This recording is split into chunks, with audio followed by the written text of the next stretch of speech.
Hey guys, welcome back to Team DTV. Gusto ko lang ipakita sa inyo tong trunk tent kasi nung first time namin itong pinakita sa inyo nung nag-camping kami sa Splendor Hills. And medyo marami nag-comment, marami nag-inquire. So naisipan kong gumawa ng short video para i-demonstrate. Okay, so this is a trunk tent. Ayan, isushoot mo lang siya dun sa tailgate sa likod, and then meron siyang dalawang straps dito. Very easy to set up. So right and left, two straps each, and it's like you're done. So dalawa lang kayong isushoot nyo lang, that's it. Now, before we proceed with the other details, I just want to let you know that itong size na to, naka-garter siya, ayan o, garter. So, nag-fit to sa trunk ni Panchita, nag-fit to sa Kayi X7, which is a little bit bigger than Panchita. And then this time, first time namin ikabit dito sa Kia Carnival. And alam niyo naman kung gaano kalapad ang Kia Carnival. And eksaktong-eksakto siya. Di ba? Ayan, tingnan mo. Agree ka, Madam Pea? Look, kay Panchita, medyo may mga konting crumple to dito sa side na to kasi hindi siya completely na-expand. Kasi nga, marami pa siyang allowance. Pero dito sa Kia Carnival, parang exact fit. Pero okay pa rin naman siya kapag ginamit mo sa C-Line 6. Kasi, like I said, garter siya and adjustable yung strap. So, kung may mga loose na side, pwede mong ma-stretch para snug fit siya, maganda ang fitting. So, when you open this, ayan, well, so this is your canopy, alright? Tapos dito sa loob, screen. So, para hindi ka pasukin ng mga bugs sa loob. Papasok pa rin yung cold air, pero walang bugs. Okay? Pero, pwede mo rin namang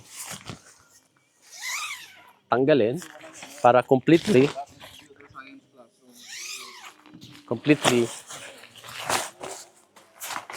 open air ka. You can fold this, roll this up, and then meron siyang holder dito. So, ayan. So, may holder siya dyan. Ang maganda dito sa Kia Carnival kasi mababa lang yung floor ng car. So, it's very convenient. Madali umupo. Kay Panchita, medyo mataas ng konti.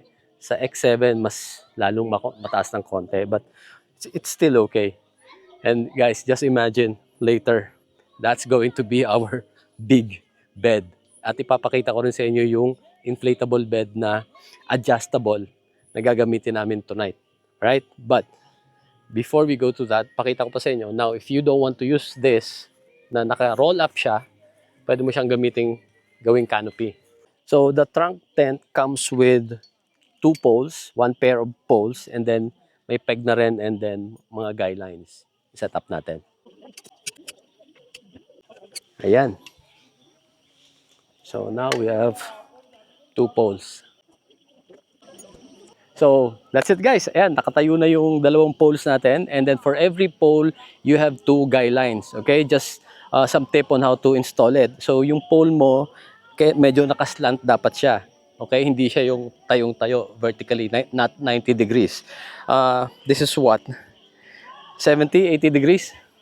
So, para magkaroon ka ng tension. Now, for these two guy lines, kailangan yung tension niya is one directly parallel dito, and then another one here, mga 45 degrees, nagpo-pull dito.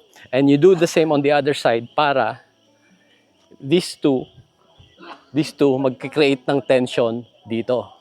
Right? So, para matibay to, and then eto naman, yung tension na to, matibay dito.